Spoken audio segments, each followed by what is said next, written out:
And my name is Ming, and I am happy to host this event for you. And we are more than honored to have Dr. Ng Wai Chong with us today to share with us a little bit more about Buddhist meditation. And this is very timely because during this whole pandemic, there are a lot of mental ailments that arise due to either quarantine or living in close quarters and having experienced a lot of work stress or stresses at home. And this is a strong impetus for us to really practice meditation and to be mindful of the way we interact with the people around us, and also how to understand our habitual tendencies in this as we move on in life, and we deal with the changes that comes to us. So Dr. Ng Wai Chong is a Buddhist and experienced meditator who studies the Dharma under the tutelage of Sayadaw Dipankara, and he has participated in a lot of our meditation retreats in Singapore as well. And we are very, very, very happy and honored that he has started some of the programs, especially the first meditation retreat, first meditation classes and lessons with us, and now he has progressed to this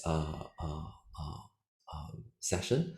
And thank Dr. Ng Wai Chong for his time. And currently he's the Vice President of Jakabala Meditation Center and Happy Village Society. And thank you, Dr. Ng. And I'll pass the session over to you. Would you like to say some words? Thanks, Ming. And thanks, everyone. Happy to see many of you here. Even though some of you, I see the names, I can recognize many of you here. And I'm very happy to be given this opportunity to share the Buddha's teachings. It's good merits. Yeah, and so why do I want to talk about this? I think in times like this, it's particularly important for us to have some kind of reflection on our refuge. Our refuge is in the Triple Gem, right?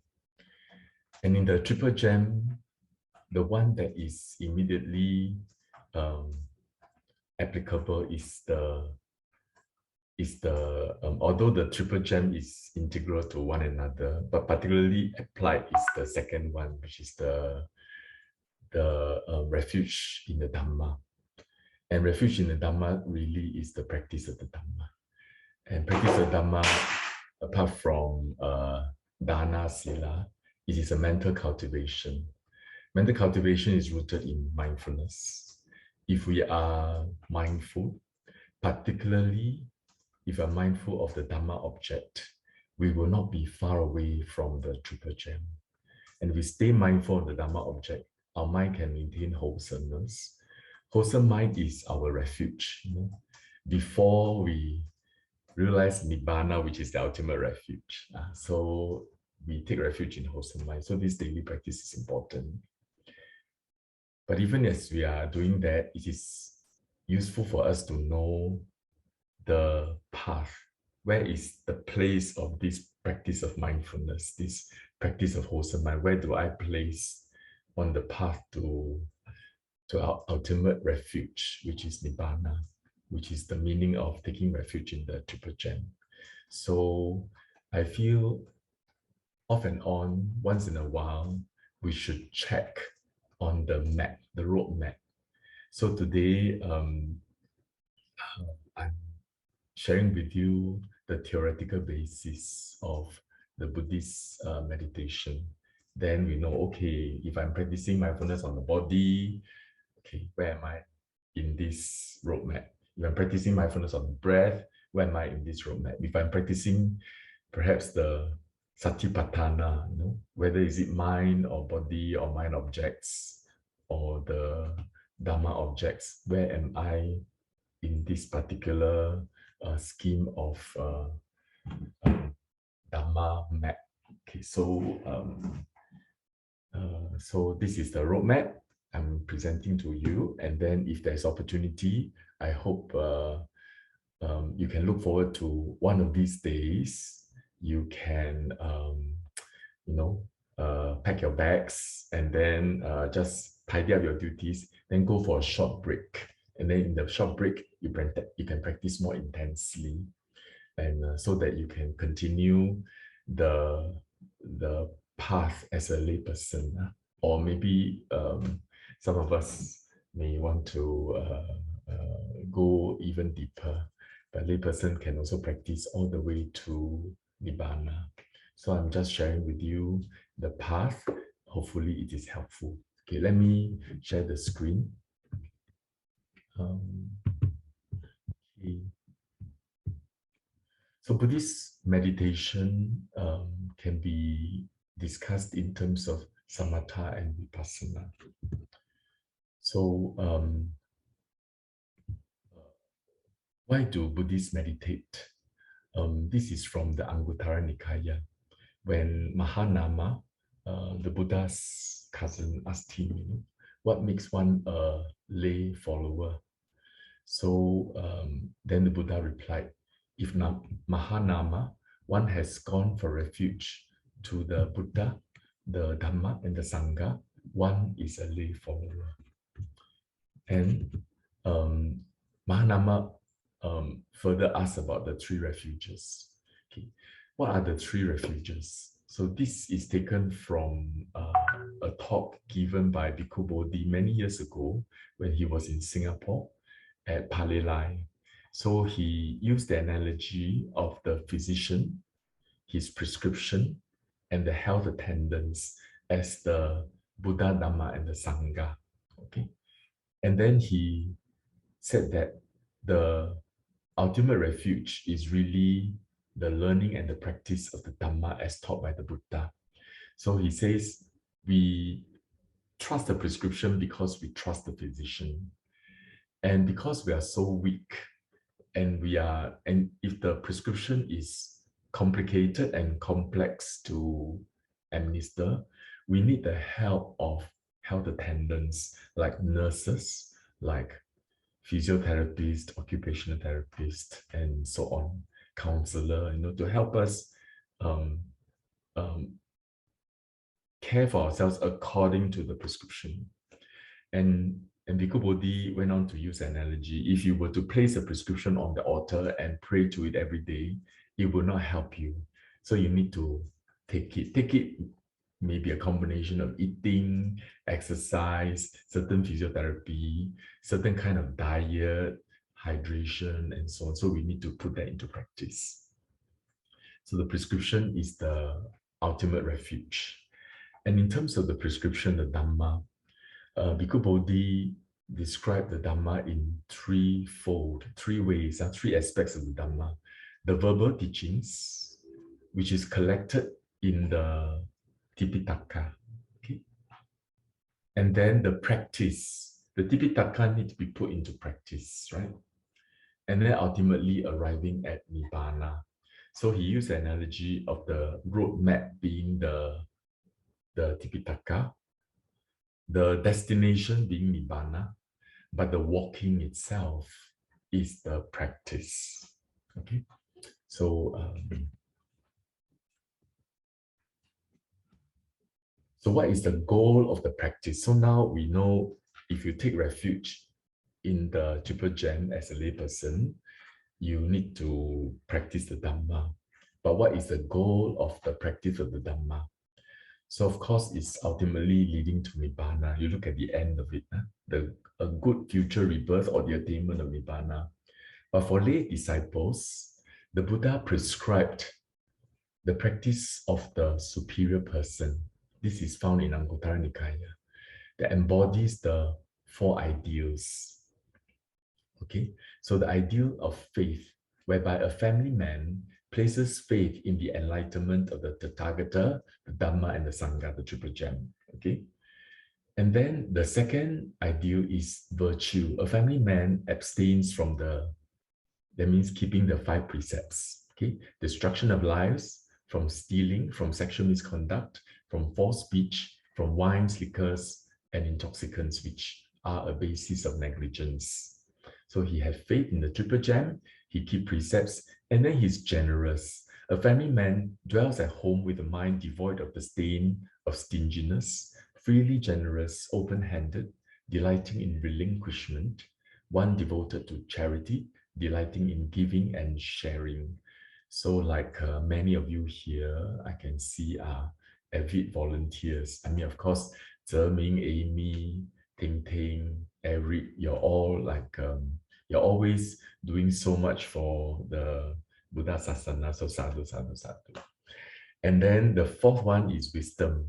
So this is very interesting, the fourth one. A family man possesses the wisdom which sees into the arising and passing away of phenomena, which is noble, penetrative, and leads to the complete destruction of suffering. So if you do not have a teacher or guide, without have ancient teachers who explain to you what this phrase means in commentary text, you may not fully understand what is the meaning of wisdom of a layperson, seeing the arising and passing away of phenomena. Okay, so later I will explain when I talk about Vipassana. It must be noble. Noble usually imply Arya, right? Noble disciples, at least a stream enterer.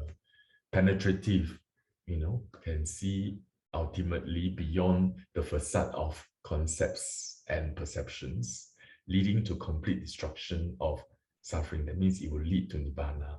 Okay, so these are the mandate from the Buddha. If you want to be a lay disciples, do your best to be a superior person in this way.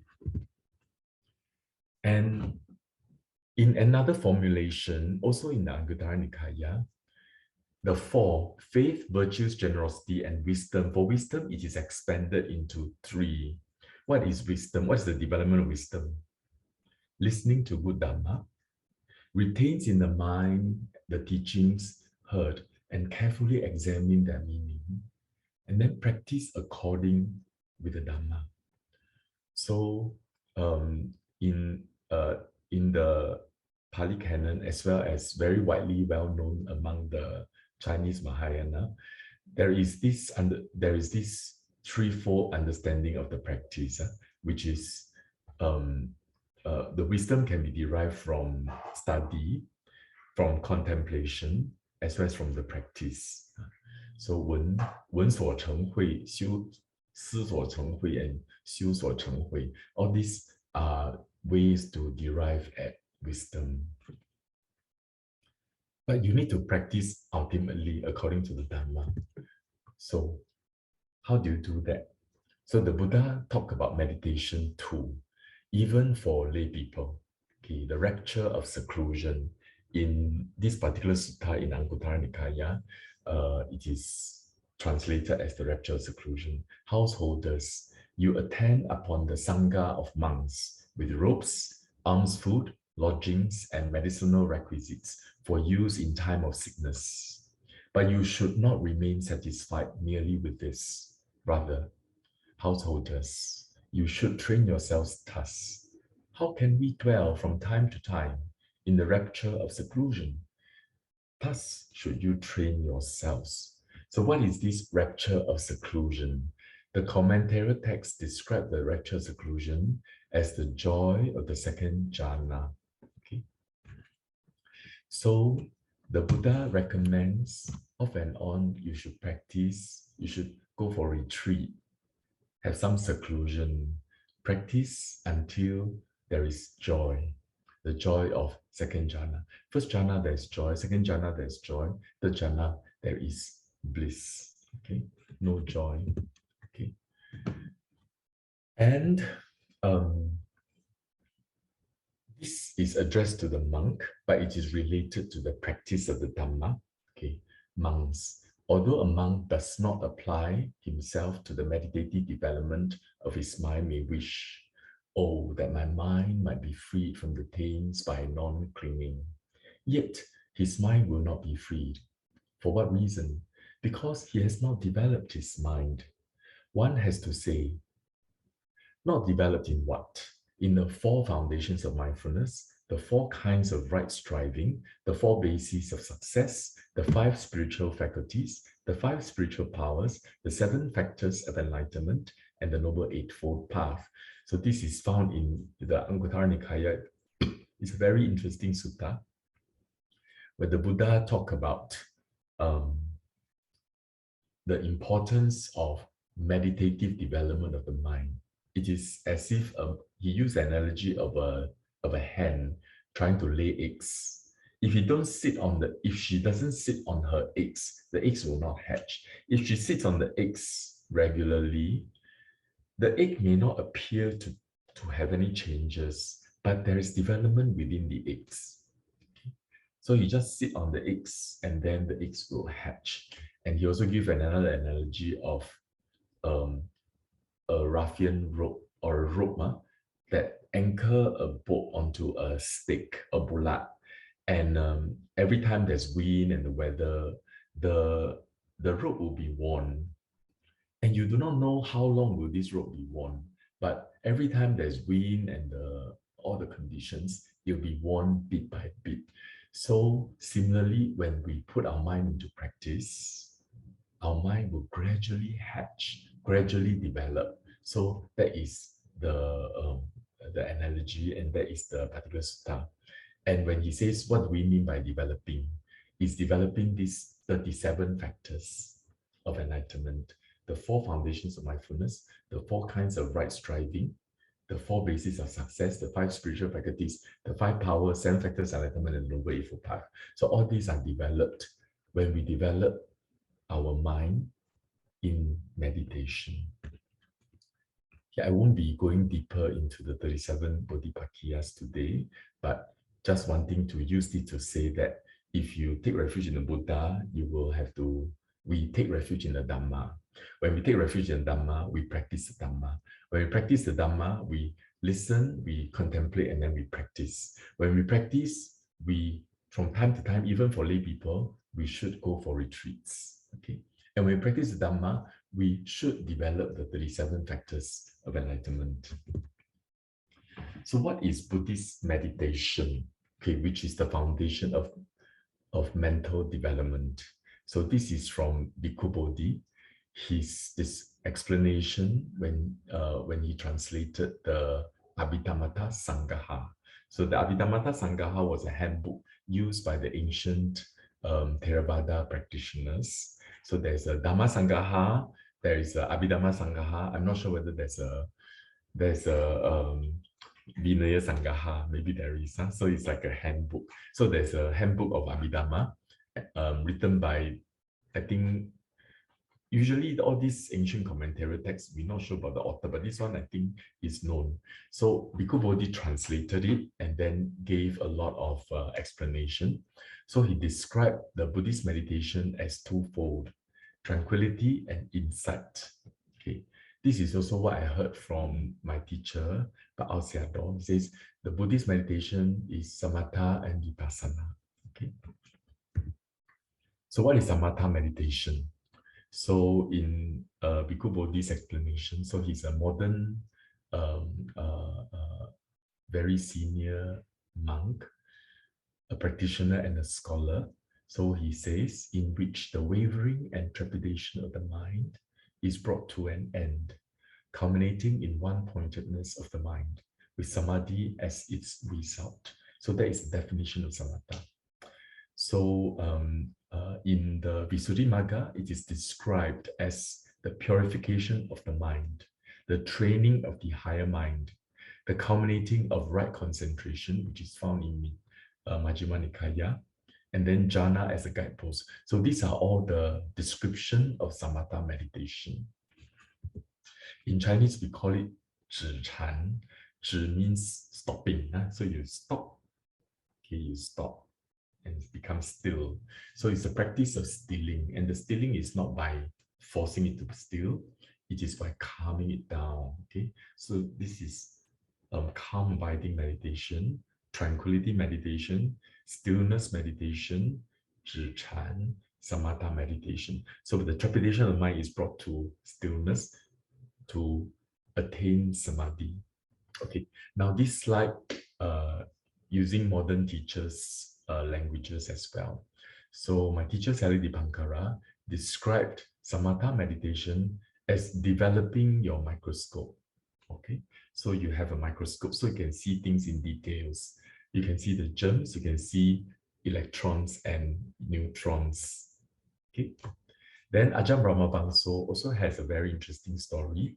He described there was once, he usually takes a bus from the town to the monastery in northern Thailand. And then there's once the bus broke down, so he had to walk. So when he was walking up the mountain path, so every time he took the bus, he thought he had seen the scenery. He knew the trees and the and the and the scenes around the path. But only when he walked, he started to realize there's so much more details one can see if one is not rushing through on the bus. So you can see the details of the trees, the leaves, and they become clearer. So that is the description of samatha meditation. So there are 40 meditation subjects. So this is compiled in Visuddhimagga. So Visuddhimagga, we all know, is compiled by Venerable Buddha Ghosha, which is like 4th or 5th century, I think, Common Era. So that's very ancient, even before Tang Dynasty. And if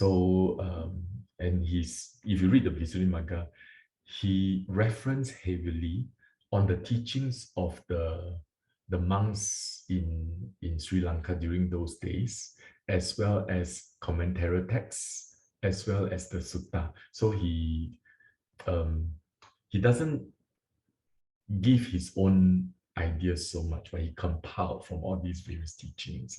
I mean, that's the spirit of a learner, isn't it?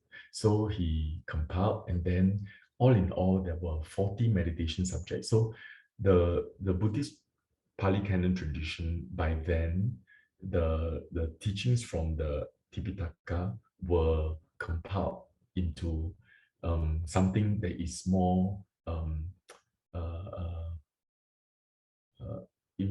applied for them. So they compiled the samatha meditation object as 40 meditation objects, and they are all found in the Nikaya sources.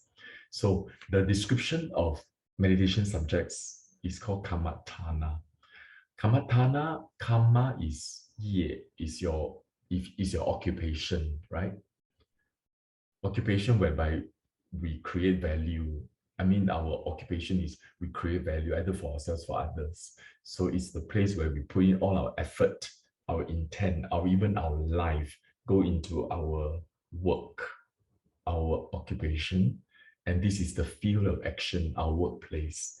So these are the 40 kamathanas. There were 7 categories, 10 kasinas, 10 kinds of foundness, 10 recollections, 4 illimitables, 1 perception, 1 analysis, and the 4 immaterial states. Okay, so since today we are going to talk about samatha, I'll just talk briefly about the 40 so that you also know, okay, if I'm practicing this, actually, where am I aligning towards? Where is my path, right? So there are 10 kasinas: earth, water, fire, wind, blue, yellow, red, white, space, and light. Very seldom, I think, people practice this, but I suspect when people practice, okay, I don't know this for sure, but there are people who worship fire in ancient India, and maybe even in modern India, maybe in some Tibetan practice. Okay, I suspect if you have a lot of respect for fire, you venerate the fire. You close your eyes, there's fire in front of you. And then if your mind is so full of this awe with the fire, and you're always mindful of the fire, full of faith and trust and tranquility, equanimity, and energy, You may just feel the fire is like throughout the whole universe. And then you continue with this reverence, this veneration. In front of you, the fire, fire, fire. Gradually, your mind becomes concentrated, becomes very bright. And the fire just look like a very, very bright, yellowish, clear light. And then you just stay with it for a long, long time. And your mind is sort of stuck with it. And then they're so full of joy and bliss and and um, one pointedness. And your mind keep thinking of it. You may arrive at the first jhana. And if you're properly guided, you can even go all the way to the fourth jhana. And if you're also properly guided, fire kasina can be the basis of the practice of the fifth, sixth, seventh, and eighth jhana. Earth, okay, earth kasina, you use an area of the earth, which is ground with it looks like mud, but it is not watery, it's just earth. Then you clear away the big stones, the dying leaves. You can see that, and then you can keep looking at it until when you close your eyes, there is an Instagram of earth, and then you can use it to expand to all directions, and you can also go into very deep concentration. That's earth kasina. Fire. Water, you can use water. Typically, when I was in the forest practice, I overheard Seattle Urevata teaching somebody, okay, you want to take water, you go to the well, you look down that water, use that water and expand it to be your prasina. Wind, we observe the wind blowing on trees and we take the wind that blows the leaves as the object and close your eyes and we can feel it's like a hurricane all around us. Then when instead of blue, we were taught brown kasina. So use the brown color of the rope or brown color of the earthenware, expand it in all directions. Kasina means all directions, infinite throughout space. Okay, just take that as an object, but you don't absorb on the whole space, but only one part of it in front of you, and just be very happy with it. So some of us, we might have practiced this in our past. So this could be easy for us. So we never know. So I've noticed some of my friends who are practicing under Siale, they practice anapanasati until the Nimita become very white. But after a few weeks, they don't progress further. So Siale asked them to practice the white color as the kasina. So white color expand to all directions and then use that as the object. So similarly for light, we see the light penetrating in between the leaves, especially around the sun around 3, 4 p.m. is brilliant, and you don't look at it directly, but you go look at it through the leaves and the light. You close your eyes and see it expanding throughout the whole universe. Take a part of it and then just keep knowing it, knowing, light, light, light. So when we say light silently, it is actually applied thought. It helps you to keep thinking on the light. This thinking of the light is an essential ingredient of developing concentration. Keep light, light, light. So the mind very cool and calm. Just work on causes, not worrying about the result. Just light, light, light, and the mind just keep going deeper and deeper. Space is between the space, like a window without the glass panel. We call it a space. So these are all concepts. So we just take it as space and then broaden the space throughout the whole universe. So this is the 10 kasinas. The 10 kinds of foulness is traditional practice during Buddha's time because there are people who do not cremate the bodies during those times. They just throw the bodies onto the charnel grounds. And then when you go to the charnel grounds, you can see corpses of different degrees of decay. And there are a lot of monks practice on those, and attain arahantship. Um, I mean, in modern days, many of us will frown upon such practice. But if you go to the forest monastery in Thailand, in Myanmar, I'm not so sure, but you will still have people practicing this.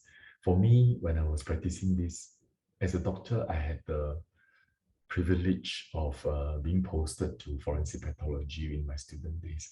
So I saw a man who, single man who long ago, I mean, during those times, people died alone at home. Then I saw the corpse.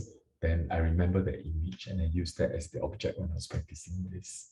So there are 10 stages of decomposition. Um, bloated, livid, festering, dismembered corpse, eaten corpse, scattered in pieces, corpse, mutilated corpse, bloody corpse, worm-infested corpse, and skeleton. So skeleton you can use. So skeleton is quite easily available. You can just go into Google and look at a skeleton. You can take that as an object. Say if you go for a funeral, you see a corpse. Can you practice that? Um, I do that. I'm not sure whether is it aligned with the traditional teaching, but that is possible. So the idea is to give you a feeling that there's nothing beautiful about a human body. I mean, it is, yeah, you look at it, then you start to really feel in a very primordial way that it is actually just a dead body, you know. It's nothing really beautiful about it. So that is the idea that we get it. And sometimes a little bit of sense of disgust is also useful.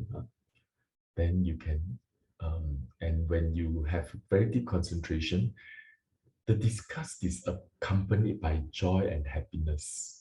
In the commentary text, it's described as a person who is sick, and then he made himself vomit.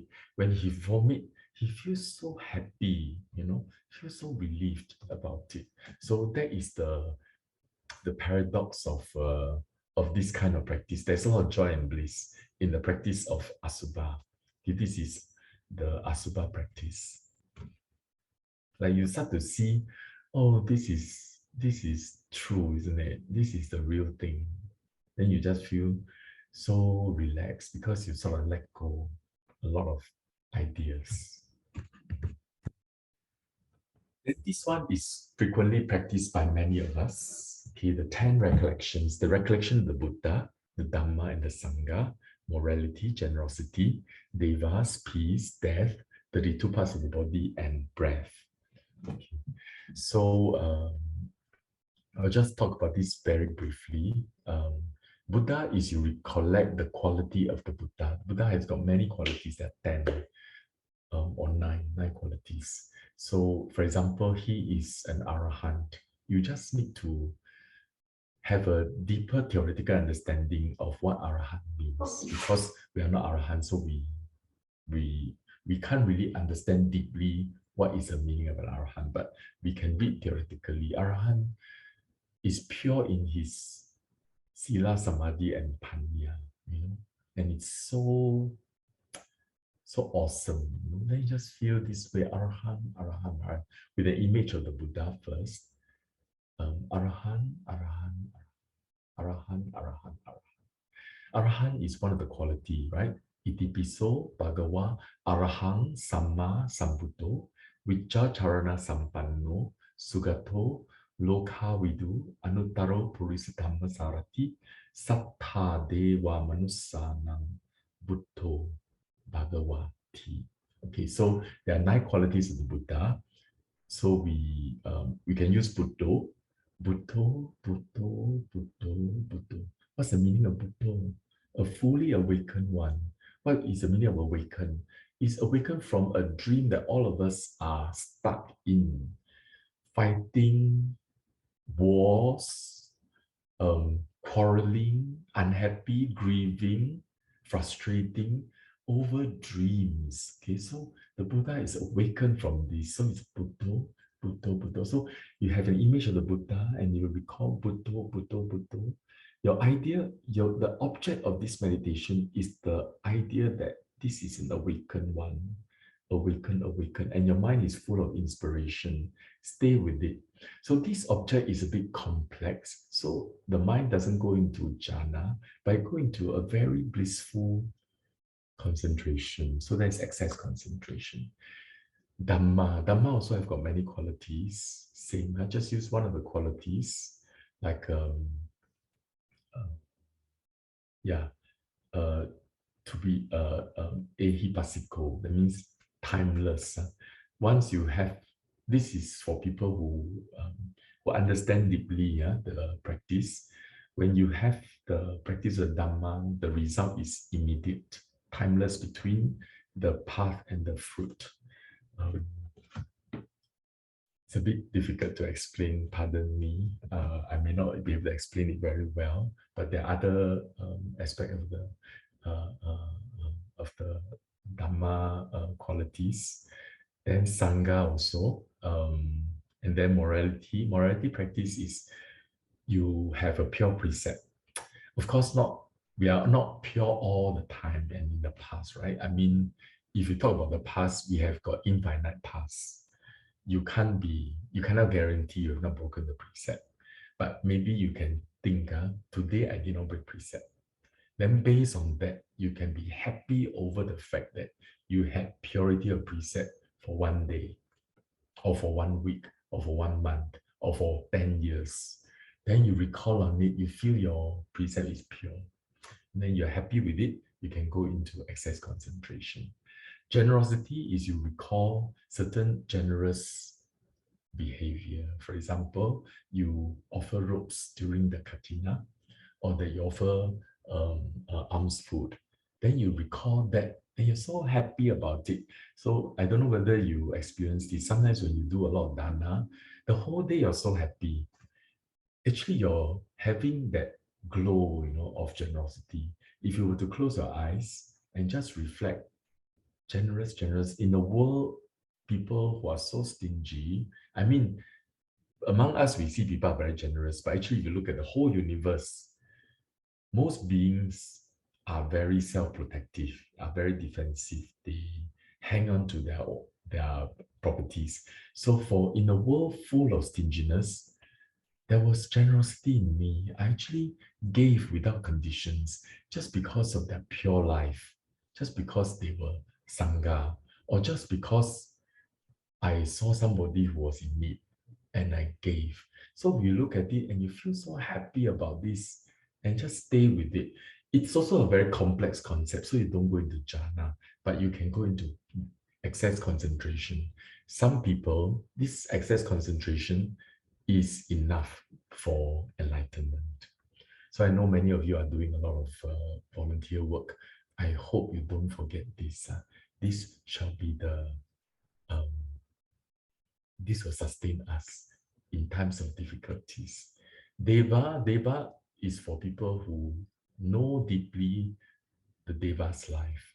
And then they also know the causes of how they end up in the Deva's life, which is the perfection of faith, virtues, generosity, and wisdom. So because of this, they are there. I also have this. Then you feel very happy about this, and then you can go into excess concentration. Peace is the understanding of the peace of Nibbana. Death is understanding the fact that we will all die.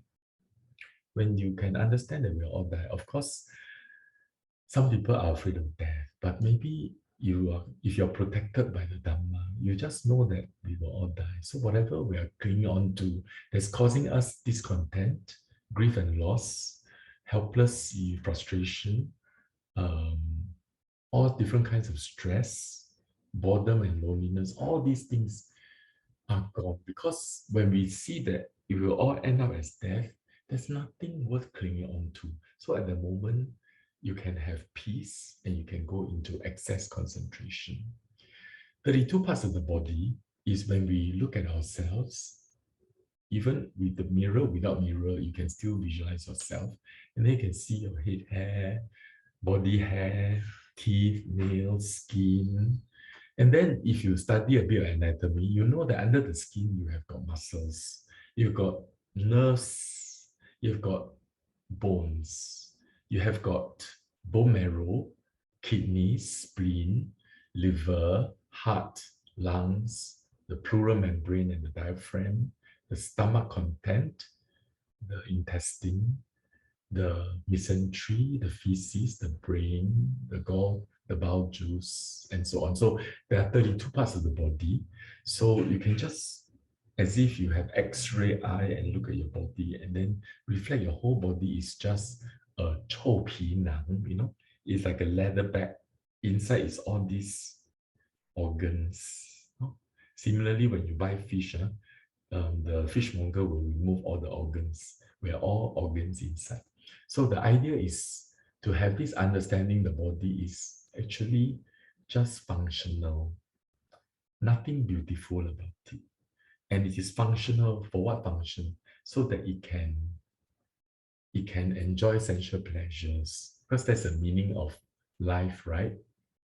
I mean, the subconscious subtext meaning of life. We are born because of sensual pleasures. In order to have sensual pleasures, we need to move to get the sensual pleasures. In order to move to get the sensual pleasures, we need to take food and digest them. So we got the stomach, the liver, the intestine, everything in order to digest food.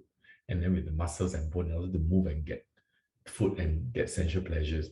And the brain to help us scheme to get all these things. So they are all just functional. You look at it and you see actually they're actually very dirty, smelly, but functional. So you have that feeling about the reality of the body. Some people can feel very happy over this, very peaceful, happy, detached, contented, and go into first jhana based on any of the 32 parts, the inner ones. The skeleton is a common object. I notice when my teacher, if your anapana is not very, you find you don't really like breath object, then she may prescribe you the four elements. If you're not happy with four elements, she'll prescribe you skeleton. So this is 32 parts of the body, the skeleton. Breath, all of us practice, many of us practice breath. Anapanasati, mindfulness of the breath in front of the nostrils, above the upper lip. Okay. The four illimitables are the loving kindness, compassion, sympathetic joy, and equanimity. I think I will do these objects faster because I want to spend more time on Vipassana description. Okay, so for Brahma Vihara, I believe many of you have heard teachers talking about this, so I won't go further. Loving kindness basis is unconditional acceptance. But when this mind see a being with feelings, sentient beings, it becomes a friendliness. So it is loving kindness. When this sentient beings is suffering, this mind becomes compassion. When this sentient beings is happy, this mind becomes mudita. And then when this mind is added with wisdom, understanding of karma, it can enter into equanimity. So this is four kinds of illimitables. Perception arousal of food is a reflection that food is actually troublesome, actually nothing very much, actually loathsome. Okay. And then the four elements is a common practice, is widely used. So sometimes when we practice rise and fall of the body, when we practice body scan, if you really have deep mindfulness and observe them, you feel the texture, the temperature, the weight, the movement of all the body parts. These are the four elements. Okay? The earth element is whatever that is hard or soft, rough or smooth, heavy or light. This is earth element. Whatever that is cohesive and flowing is the water element. Whatever that is warm or cold is the fire element. Whatever that is moving or restrictive, that is the wind element. So when we do body scan, when we do rise and fall, this is actually four elements. This will give rise to very deep wisdom, understanding the constituents of material phenomenon. Okay. Then the four immaterial states, you don't practice directly into this. There's a path to it. It's after you practice kasina, whereby all the whole universe is filled with your kasina. You go deep into concentration, emerge from it, and then you look at the kasina again. You will find that kasinas are actually tiny particles, and you look for the space, and then you can replace the space with, you can remove all the kasina. What's left is an infinite space. So in the practice of jhana, first, second, third, fourth, the mind becomes more and more subtle. In the practice of the four immaterial jhanas, the mind remains as the fourth jhana mind, but the object becomes more subtle. From material to become space. Space is just between material. And from space, the mind that observed the space, if you will observe it, this space was infinite. This consciousness that observed the infinite is infinite. So from the space, you can observe the infinite consciousness. And then when you let go of the consciousness and observe what was space earlier is now nothing, then there's nothingness. And then when you start to reflect on the subtlety of nothingness, your mind go into the mind that observes the nothingness, and that becomes very, very subtle, neither perception nor non-perception. When we practice concentration like this, we always, in between practices, we examine the mind. What is the mind that observed the object just now? So in this neither perception or non-perception, when you observe the mind, you cannot feel the mind, almost as if there is no mind, as if there's no perception, as if there's no feeling. But when you look closer, there is perception, there is mind, there is feeling. So that is the state of neither perception or non-perception. So in my teacher's words, she says, the peace of Nibbana is 100%. Neither perception or non-perception peace is 70%. Okay, so this is very close to Nibbana, this feeling. So some people may think that all these immaterial states is Nibbana, and they are wrong. Okay. So let's talk about the Nimita, because if you practice samatha, you need to practice, and then there are signposts that tell you that, okay, this is the right track, and also they are the object of your samatha practice.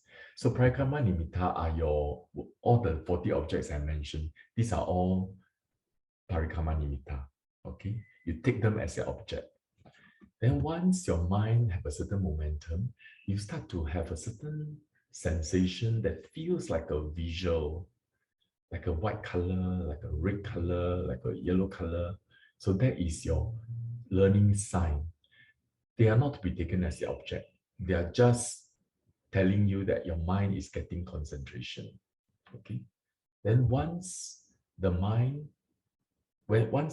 nimitta, the sign, becomes integrated with your object, it becomes clear, bright, and radiant. That is the counterpart sign. If you want to go deeper and experience deeper samadhi, you need to take that counterpart sign as your object, because the counterpart sign and your object have integrated, and your mind has also integrated with them. The light, the object, and the mind has integrated, and your mind just stay with it and stuck with it for a long, long time. That's how you can. It's like in last time I was in the Navy. In some harbor, you cannot go to the harbor. There has to be a boat to come and fetch you from the ship. So it is like the little boat is like your breath. Okay, lead you to the bigger boat, which is your counterpart sign. Then you go on to the bigger boat, and it can take you out into the open sea. So it is with the counterpart sign that we can go deeper into the jhanas. So the jhana is very hard to describe. So if you were to practice patiently, guided by the right teacher, And if you have got effort balanced with detachment, okay, then, and perhaps if you have got very good conditions from the past, we do not know, but many of us would have, because you're here listening to these very complicated talks. So you will attain jhanas, okay? It is described in the Samannaphala Sutta as a skilled bathman kneading the soap powder, sprinkled with water off and on, like making roti prata, forms, but it's a soap. Actually, there's a better description.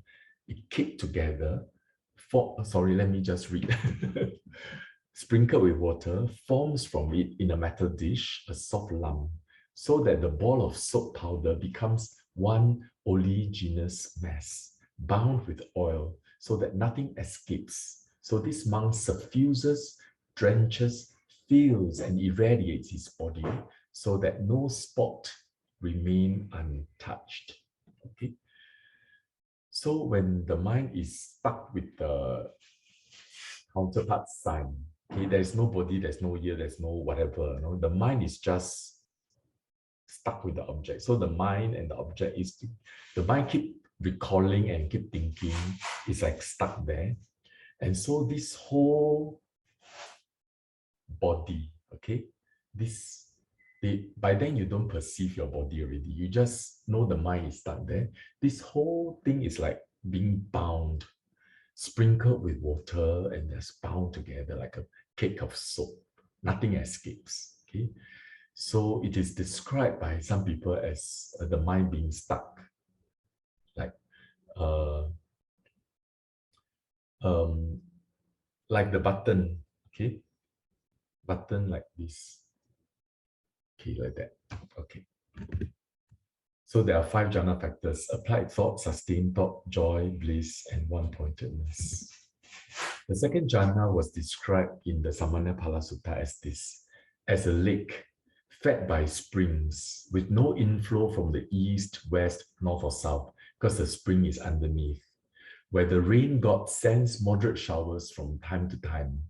The welling up from below, mingling with cool water, will suffuse, fill, and radiate the cool water, so that no part of the water is untouched by it. Okay, so it's like a lake in the mountain. Okay, no mountain, just a lake. Then there is a shower sometimes, but there is a spring from beneath. Keep welling up, mingling with the whole full water. So that is the how second jhana is like. So in second jhana, the applied thought and the sustained thought.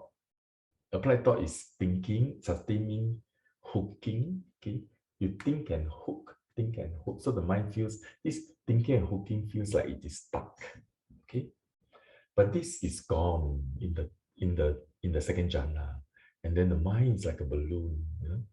You feel it rising, but it's like very, very profoundly still. And the joy feels like it is rising. Okay.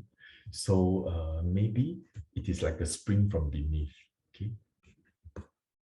The third jhana is described as if in a pond of blue, red, and white lotuses, in which the flowers, born in the water, grown in the water, not growing out of the water, are fed from the water's depths. Those blue, red, or white lotuses would be suffused with the cool water. So the third jhana is when the joy is let go of. And then the mind becomes very, very still, very, very peaceful. Bliss is described as peace. Okay, so this is very, very peaceful, as if you're sunk into the water, and then the whole body is like bathed in this water.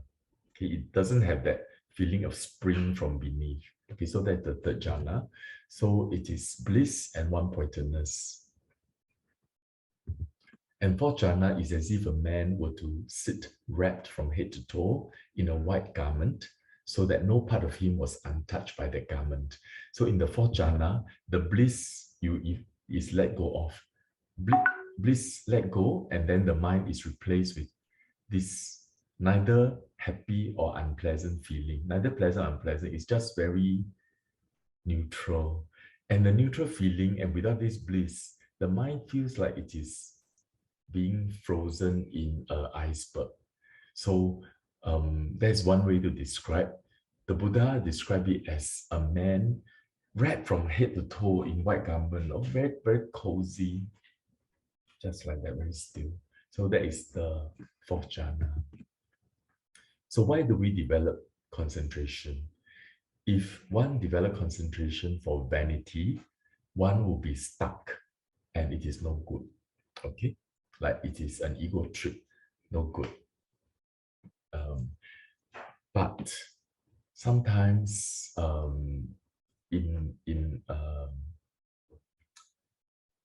sometimes it is tiring. This Vipassana practice, day-to-day mindfulness, dealing with so many duties, then it is good to practice jhana for the blissful abiding here and now. Okay, to stay here for a while, for a respite from the world. Okay, so this is one benefit. The second benefit is actually very important. It is the proximate cause for insight. If you want to develop insight in order to make an end of suffering, to do what the Buddha taught us to do, this concentration is a very important foundation for insight. Because in Samyutta Nikaya, the Buddha says, bhikkhus develop concentration. A bhikkhu who is concentrated understands correctly. Okay. Also, if a person wants to practice the psychic powers, to see many, many past lives in details, to read other people's minds, to have deva eyes that can see different worlds, and deva ears to hear different sounds from different worlds, and so on. So what's the purpose of psychic powers? According to my teacher, psychic powers enrich your Vipassana practice because you can take even more objects. Your Vipassana and your wisdom become even deeper. Okay? And perhaps if one day somebody wants to be a teacher, it is good to have a bit of these psychic powers. It is still practiced. It can still be learned. Okay? Or if somebody no longer interested to be reborn in the human realm or the Deva realm, want to be reborn in the Brahma worlds, jhana is also the basis. And for the Arahants and the Anagami, the third and the fourth fruit, noble people, they want a respite. They can go into attainment of cessation, where the mind stops. Okay, Sariputta likes to go into this practice so that when he emerged from it, when people dana, they got very good merit. So Sariputta has a lot of compassion. So apparently there was once he saw a couple who are peasants, planting the rice, and they're very poor. And so he wanted to help them. So he knows that they're going to dana him. So he go into Nirodha Samapatti, or attainment cessation, emerge from it and receive their alms. When he received their alms, all the field suddenly turned into, there are many gold found on the field. So the two peasants immediately had the fruit of the good karma. Because when a noble being, Arahant, including the Buddha and the Anagami, attain to this cessation, their object is Nibbana. Okay? So they emerge from it. And if we offer to this, there is a very powerful merit here. Okay, now I'll go on to Vipassana. Vipassana meditation, you can't find the definition, although the Buddha used this word a lot, Vipassana, in the Nikaya, okay, in the suttas, but there's no definition of Vipassana, but it is mentioned.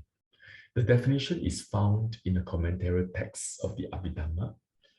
I think it's Atta Salini, I think it's a commentary text of the first book called Dhammasangani, the description of the Dhamma, and the commentary text, Atasalini, describe Vipassana as seeing conditioned ultimate reality as and their causes in 11 ways as impermanent, suffering, and non-self. And these 11 ways is also described in a few places, but one of them that I remember is from Anatta Lakkhana Sutta, the second sutta taught by the Buddha, when the 5 bhikkhus, after Dhammacakkappavattana Sutta, only one of them became a stream enterer. The other 4 were still lay people. And the Buddha further taught them the Anatta Lakkhana Sutta, where he says, is rupa, what is rupa? He says, rupa is rupa of the past, present, future, far and near, internal, external, superior, inferior, gross and subtle, 11 ways. So if you think of it imagine you're in front of the Buddha, you're very mindful. The Buddha, if you close your eyes, you can feel that there's a light from him, okay? You're very mindful. Then he says, what is rupa? Then you think, what is rupa? Then you can feel the material phenomena, maybe the 4 elements. Rupa, past, present, future. Then you see, oh, it's not just this rupa, it's also my past. If you have concentration, you can see your past. Either yesterday, the day before, 1 week ago, 2 weeks ago, maybe even past lives, all the rupas from the past. And future, when your mind is very concentrated, you project in the future, you can see yourself in the future. Okay, this rupa, past, present, future, the ultimate, which is your 4 elements, okay, arise and pass away. And internal, external, you see the rupa in yourself, and see rupa in your friend, Kondanya, Asaji, rupa, you see the Buddha also rupa. Then superior, inferior, okay, Buddha is superior, this is inferior. Deva is superior, human is inferior. Human is superior, animal is inferior. So superior, inferior. Gross and subtle. Earth is gross, water is subtle. Okay, wind pushing is gross, restriction is subtle. So there's gross and subtleness of it, all gross and subtle. Inferior, superior, gross, subtle, far and near. Far away is the Buddha in front of you, and then you're here, this is near. Asaji is near, Kondanya is far, human is near, Deva is far. So that means all dimensions of rupa. That means when you practice Vipassana on the 5 gates, it's not just your body, you know. So you have to see ichie means ichie, okay? Past, present, future, far, near, superior, inferior, gross, subtle, internal, external. So when you see it like that, all the rupa is your object and their causes. So when you see past, present, future, you can start to see the narrative of the history of the formations of the 5 aggregates. So not just the rupa, but also your nama. Nama will be your mind, will be your feeling, perception, volitional formations, and the mind. So all of these in all 11 ways, there's no way your wisdom will not grow. You see them as arising and passing away, and because of that, they're always helplessly and dependently arising and helplessly and dependently passing away, and oppressed. So you can see there's always this oppression, and then you will not feel that they're worthy to be regarded as a self. Okay, so to compare samatha vipassana, they are actually similar and there are some differences. They're similar because both of them are based on mindfulness. When you practice mindfulness on the breath, it's mindfulness. Mindfulness of the body is mindfulness. Okay, so, and mindfulness, we know, is a necessary aspect of a wholesome mind. And both concentration and wisdom are required. Even when you practice samatha, you need to have the wisdom to know what is the breath, what is the characteristics of earth, what is the characteristics of water, what is the quality of the Buddha. So all these are wisdom. So concentration, wisdom are required in samatha as well. Okay. And there are differences. In samatha, the meditation object is usually not ultimate reality. There are some exceptions. For example, 4 elements, you're practicing directly the ultimate reality. But because ultimate reality, when you really have deep mindfulness, they'll arise and pass away. They're not stable. So 4 elements, you cannot enter into jhana. But there is sufficient concentration for you to understand the reality. Okay. Objects are straightforward concepts. For example, a skeleton is a straightforward concept. White color is a straightforward concept. Breath is a straightforward concept. The wisdom is knowing the object. So there's wisdom in samatha. In Vipassana, if you remember what I mentioned just now, the objects must be ultimate realities. Otherwise, you're doing Vipassana on concepts, it will not be convincing. Okay, you can see the cloud changes shape, so it's impermanent. But how can it be suffering? Or maybe it will rain, then I wet my cloth, so it's suffering. That's not Vipassana. So Vipassana must be very, very deep. Okay, and need to examine the objects in many ways, 11 ways. And wisdom is seeing them as impermanent, suffering, and non-self. So how do you prepare for Vipassana? So because Vipassana is seeing ultimate realities and their causes in many ways, you need to see ultimate realities and you need to see their causes and you need to see them in 11 ways. So analyze day to day. So you can do day-to-day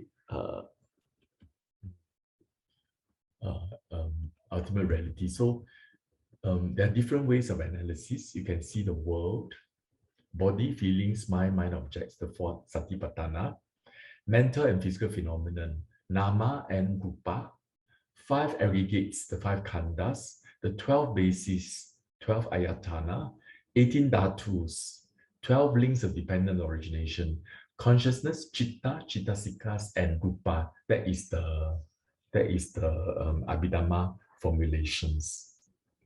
Okay. So I will elaborate a bit further. And then you need to see their causes. You need to connect the dots. So how do you do that? You need to, if you see this whole 5 aggregates, you want to explore the causes. So you have to ask the question, why, how, what, when, where, you know? So you can start to see this, why like this, how like this. So you recall, this was because of yesterday, the day before. I'm here because Amy texted me to ask me to talk about, give a talk.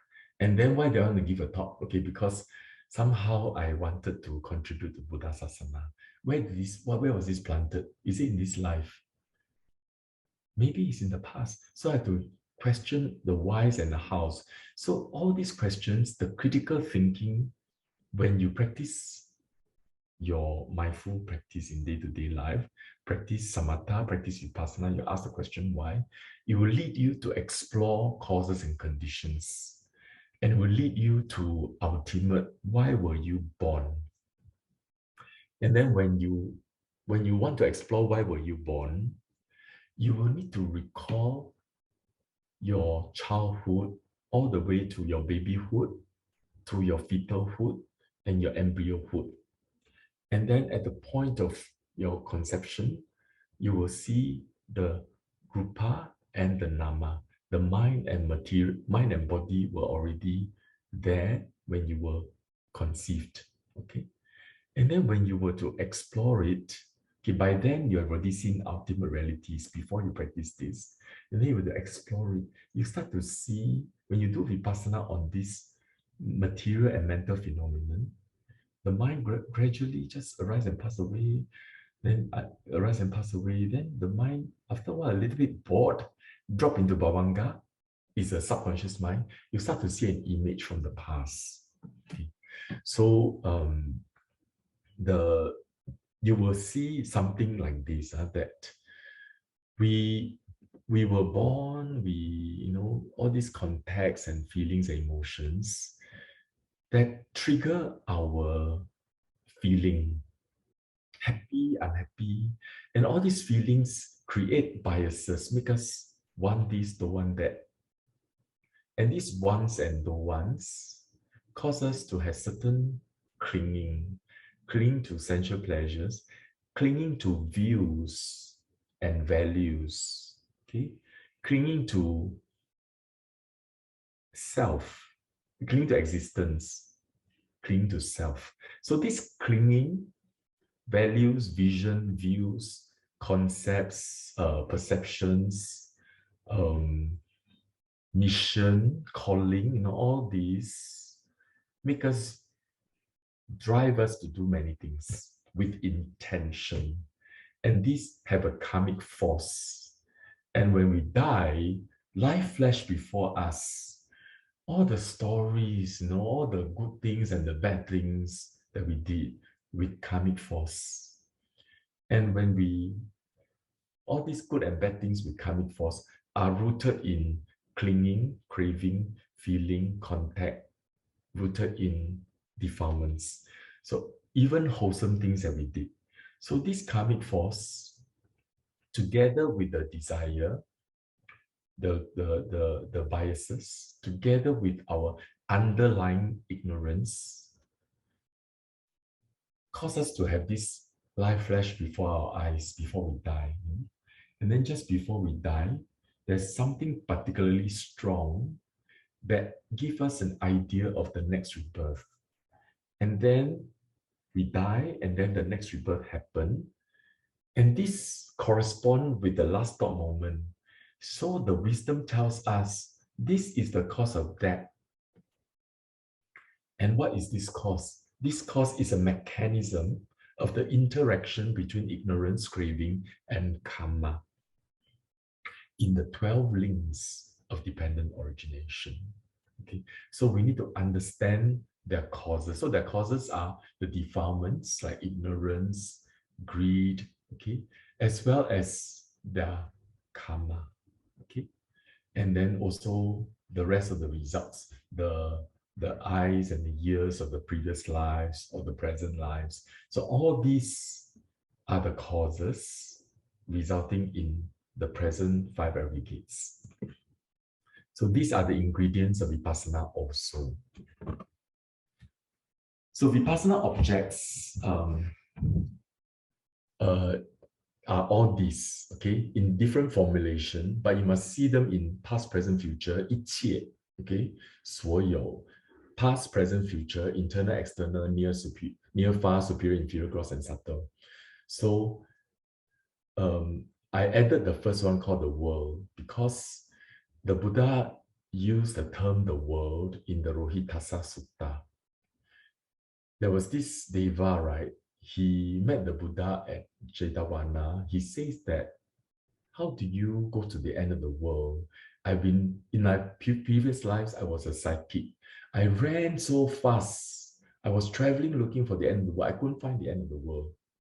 Then the Buddha says, you cannot find the end of the world by just traveling. Then Rohitassa says, oh, sadhu, sadhu, so now I know there's no end to the world. Then the Buddha says, wrong, there's an end to the world, but you don't go there by just traveling. Without having reached the end of the world, there's no making an end to suffering. I say, friend, in this very fathom long body, endowed with perception and mind, that I make known the world, the arising of the world, the ending of the world, and the way leading to the ending of the world. So it is through this body, okay, that is you penetrate with Vipassana to realize Nibbana.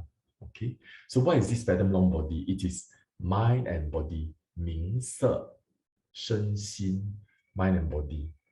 And this mind and body is also the 5 aggregates. The body is in the material phenomenon. The mind is your feeling, perception, volitional formations, and consciousness. The 5 aggregates can also be further understood if you are practicing Vipassana as taught by maybe your teacher emphasized 12 bases. So there's the 12 ayatanas. The eye, ear, nose, tongue, body, heart base and their objects, color, sound, smell, taste, and touch. These are all material phenomena. Okay. The mind door and all the mind objects are the far, are the rest. Okay, so all in all, there are 12 bases. And then there's the 18 dhatus, the eye, ear, nose, tongue, body, and heart base, materiality, and color, smell, taste, and touch. These are 10. Okay. Then there is the mind objects plus the consciousness that arise dependent on these states, which is a consciousness. So they're all together 18 dhatus. They're all talking about the same thing. According to my teacher, it depends on your wisdom faculty. People with very sharp wisdom, the Buddha just had to tell you mind and body, impermanent, suffering, non-self. Then they understand. Mind, body means mind, body of the past, present, future, far, near, superior, blah, blah, blah. And then they're impermanent, suffering, non-self. And then they can be enlightened. People with a little bit blunt in wisdom, the Buddha had to talk about the 5 aggregates. People who are even more blunt then have to talk about the 12 bases, the 18 dhatus. Okay? And we need to understand their causes in the 12 links, which can also be organized into material and mental phenomenon. The 4 foundation of mindfulness is also material and mental phenomenon, and the 3 conditioned realities in the Abhidhamma organizing categorization is also in the form of material phenomenon and mental phenomenon, cetasika and consciousness. So if you were to read Xin Jing, the Heart Sutra, when Avalokiteshvara Bodhisattva understood the deepest of Prajna Paramita, the wisdom, he was telling Sariputta that 色不异空，空不异色，受想行识亦复如是.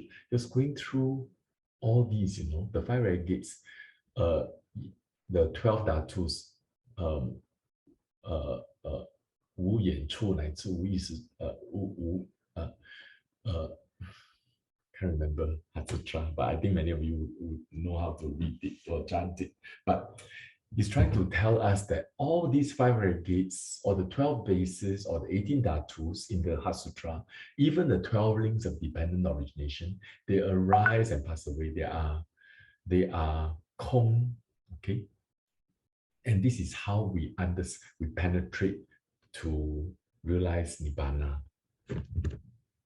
So to deepen the insights, the 11 ways, as I mentioned, and then, but how do we do it? How do we see it to practice Vipassana? We need to take time off from worldly duties and conditioning and be protected. Okay, it's covered by the picture of the 32 parts of the body, protected by precepts, away from objects of intense desire. So usually we need to go for retreat. So in the pandemic, we can't, but we can still at least know the map. One day when we have a chance, we can go for retreat. But in the meantime, we practice mindfulness in day-to-day life, keep the water warm by practicing either 4 elements, body scan, or breath, or loving kindness.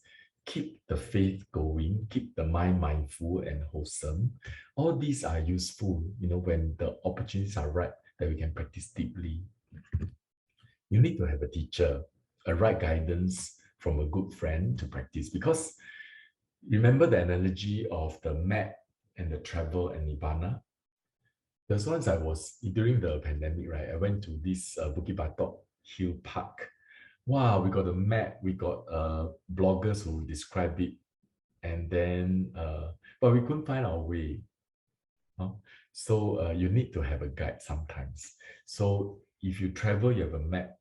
Sometimes the guide will tell you, here, be careful of the slope, be careful of the branch which is falling. There is some wild dogs there, be careful. So you need someone to sort of guide you. So we need a friend, not just textbook. Although there are some people with textbook, they can go to Nibbana. Okay. Then through samatha practice, one develops right concentration, where the 5 hindrances are suppressed. Right concentration definition is 5 hindrances are suppressed. When the 5 hindrances are suppressed, we can see things as they really are. in 11 ways, but somebody need to guide you. What are the things you need to look for? Okay, how detailed should you be looking for? Okay, so that and we can recall the past births and deaths in a few lives, so that we can really understand the workings of dependent origination, and then we understand the causes and conditions, and using the causes and condition and practice vipassana on them. Without right concentration, there will be no insight. Okay. So seeing the three characteristics in the ultimates in order to be truly convinced.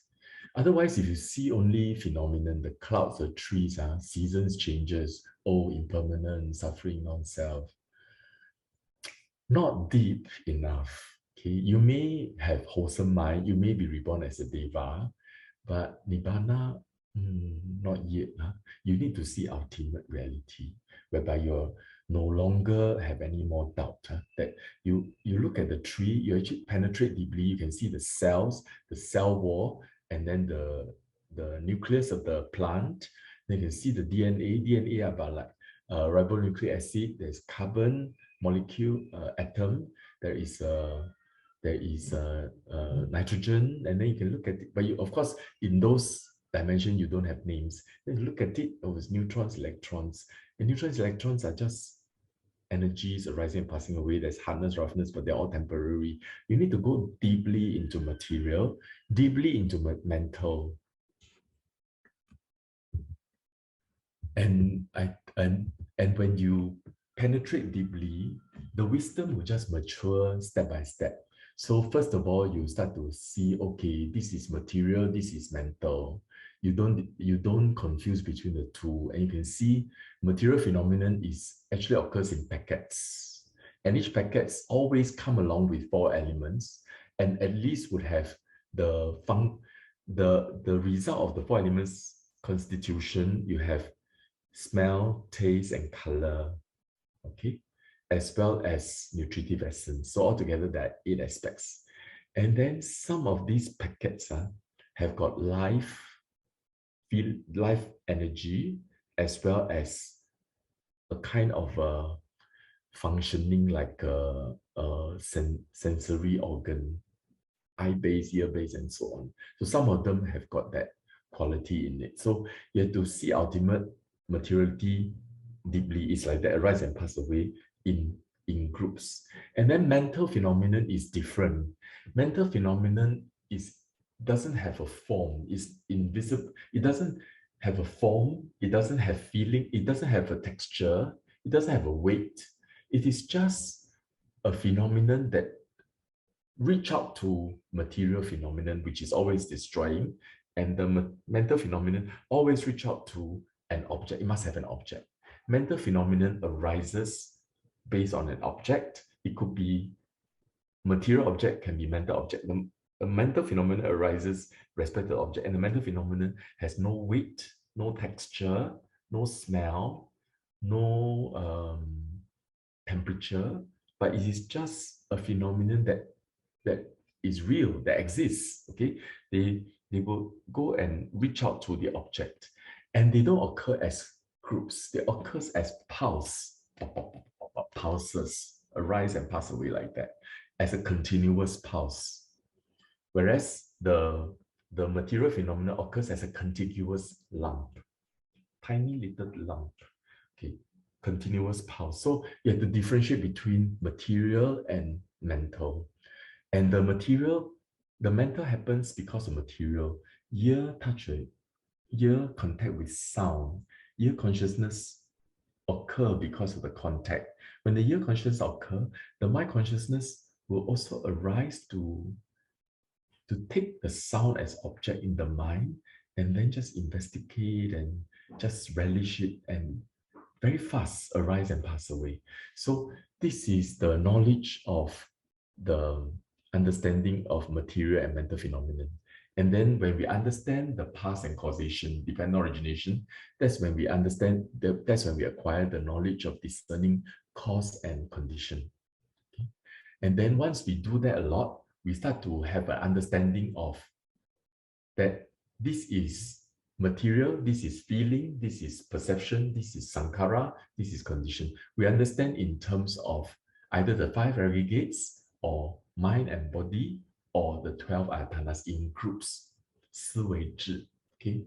And then when we see them as that, and then we can start to see them systematically, material phenomenon arise and pass away, mental phenomenon arise and pass away, okay?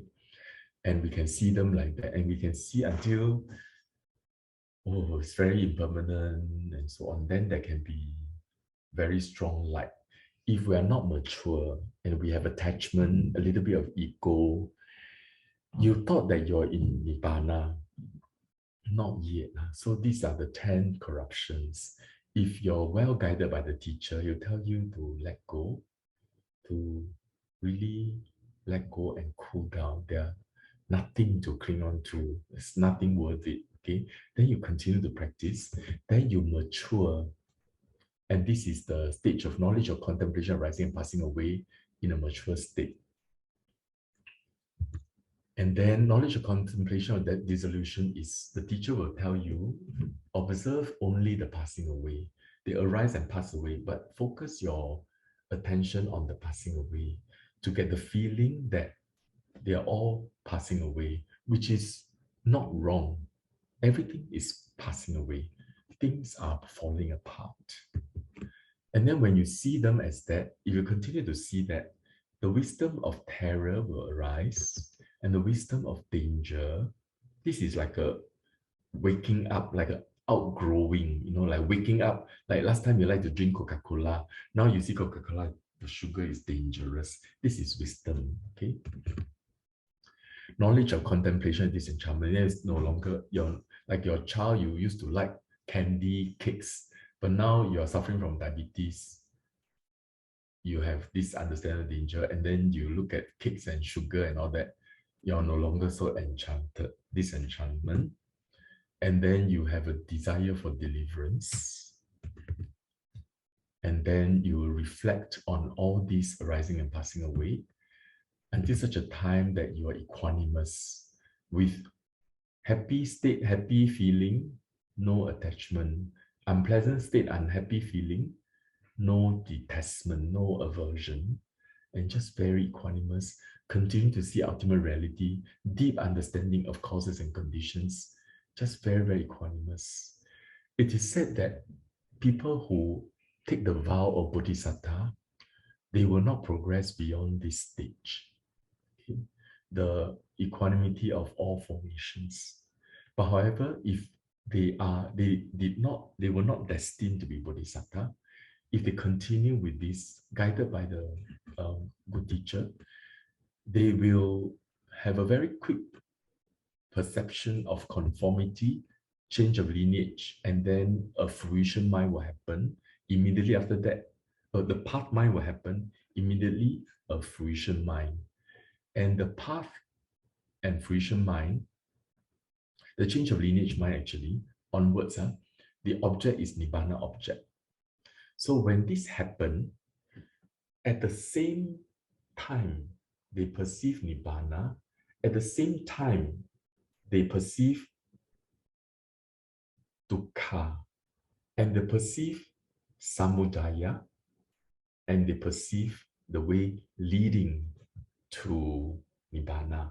They see the Four Noble Truths in the path and fruit area. Okay, in the path, you realize that it is the Eightfold Path factors that give rise to this opening of wisdom, seeing the Third Noble Truth, which is Nibbana. And it was because you were practicing Vipassana on the first and second Noble Truth. And then the 8 path factors mature and you perceive the Third Noble Truth. Okay, so the Fourth Noble Truth is perceived here. So the practice will lead us to deepening our understanding of the Dhammacakkappavattana Sutta, the Sutta of the Four Noble Truths. The Anatta-Lakkhana Sutta, the Sutta on non-self. The fire sermon, where the fire worshipper, probably endowed with deep jhanas, in front of the Buddha talked about the ear is on fire, sound is on fire, your eye is on fire, eye objects on fire, and they immediately can see sound, sight, smell, taste, body, mind object, and mind. They are all on fire. Why are they on fire? They are on fire because of their impermanent suffering nonsense. So they're like fire. And why? Because of lust, lust from past lives. The desires, ignorance, they are the lust with karma. So the Buddha described in the fire sermon the whole path. When these fire worshippers, Kassapa brothers, they've already, I suspect they've got jhanas. But even if they don't have, in front of the Buddha with so much faith, they would have samadhi, because you need to realize arahatship after you have perfected the eightfold path. Right samadhi is the eighth. So they would have right samadhi, and then they will, when the Buddha talk about fire, they immediately can see all the sound arise and pass away, ear base arise and pass away, the ear consciousness arise and pass away, and the mind consciousness arise and pass away. And it is caused by lust from the past lives. Mahasatipatthana Sutta. These are monks who have gone through the rainy retreats, so they have got a lot of practice. Many of them learn from Sariputta, Moggallana, Upali, Mahakassapa, and all their teachers. So they may be practice different stages of samadhi, samatha, vipassana.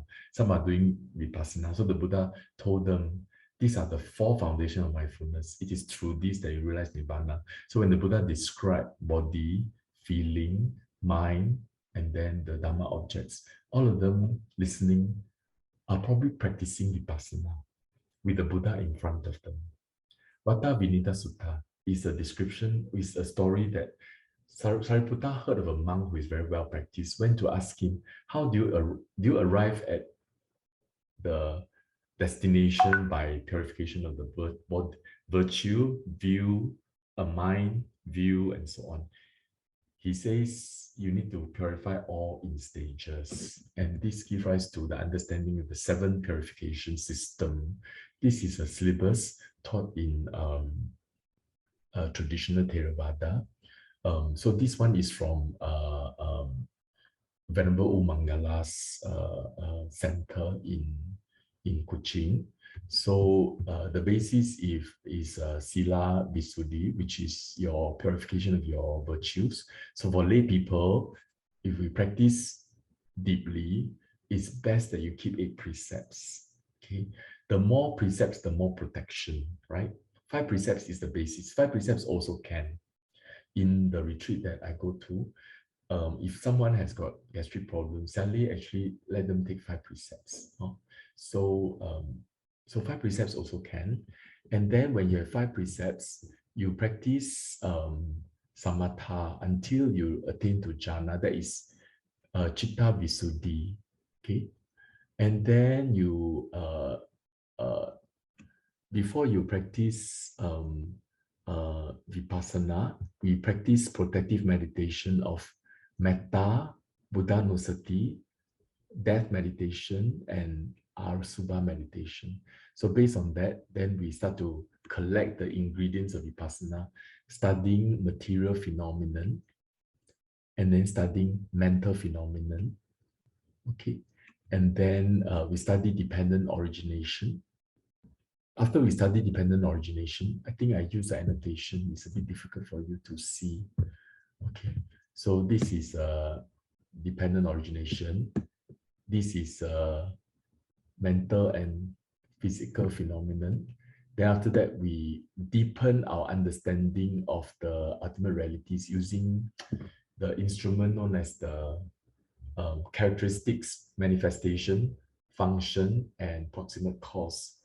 Each material phenomenon, each ultimate reality, we study that so that the experience is richer. And then we practice vipassana. And then as you practice vipassana, there's no guarantee whether you progress. Okay. If there is right ingredients, good perfections from the past, good paramis from the past, this could be very smooth. Otherwise, it may not be so smooth. Some of us get stuck thinking that we nibbana, but actually we are not. Okay, so So parami is very important. As a layperson, it's very good opportunity. We can practice a lot of paramis, perfection of generosity, of patience, and so on. Okay. I'm finishing already. Sorry, it's a very long and complicated talk. This is my final thing. Important to note that theoretical knowledge without wholesome mind states can lead to wrong paths. Analogy of the snake. Okay, you can either be eternalistic or nihilistic accidentally. You can give rise to conceit. You can analyze everything. You can even give teachings. You can give dharma talk. You can give rise to conceit. Or you can see that everything is Kong means nothing. Misunderstanding of Kong. Okay, misunderstanding of anatta, as if there's nothing. Okay, so that's annihilation views. Then wholesome mind is the path, insights are the fruits. Fruits handed to us are useful but unlimited. So, like if we read from the Nikaya, the Buddhas, these are the Buddha's wisdom. We can use his wisdom. It's very useful in day-to-day life. But if our defilements are not eradicated, if we don't practice Vipassana all the way to at least the first fruit, the defilements will surface when the conditions are there. So even if people will practice very deep concentration, Vipassana, but haven't realized Nibbana, when the conditions are not are there, we can have jealousy, we can have anger, we can have unhappiness, we can have greed, and so on. Okay, so and these bound us to samsara. Mindfulness is basic in meditation. It's required in samatha and vipassana. So some of us practice mindfulness practice. I commend it. Okay, it is good to practice mindfulness. Mindfulness is the basis of wholesome mind. So you can practice mindfulness even if you're not a Buddhist. But if you are practicing mindfulness without this whole thing, you won't realize Nibbana. What we'll have is a very good life and may end up in heaven too. But if you want to make an end of dukkha, you need to mindfulness with a a goal and knowing the map. Okay, mindfulness applied to deepen your concentration in order to practice insight. So insights can be acquired by listening, contemplating, and practicing a meditation. So some of us, we can acquire wisdom by just listening or contemplating. But because the Eightfold Path is necessary, even during Buddha's time, some disciples, they listen to Buddha and realize Arahant. So what actually happened is they listen to the Buddha. There are the Eightfold Path factors all ripen. So they would have to have right samadhi, and they would have to apply the mindfulness on the four foundations, and they'll have to see ultimate realities as well as their causes in all ways, there and then. Okay, it sounds difficult to understand, but sitting in front of Buddha is different from sitting in front of Zoom. Yeah. In the end, even the insights are vanity. So even if you have wisdom, you find that the wisdom is also just one of those mental factors. They arise and pass away, and nothing worth clinging on to. So nothing to be like, oh, I'm wise. That's just ego. Okay, nothing to cling on to. Oh, that's all for my sharing. So maybe we have until 12. I don't know whether there's any questions. No questions also can. No problem. We Thank can you, just thank you, thank you, Dr. Ng, and thank you for all the insights on insights. And I think this is quite a very good overview of what we can achieve if we really practice it diligently, and some of it is really inspiring, and some of it is a really good reminder, even though some of it we have learned before.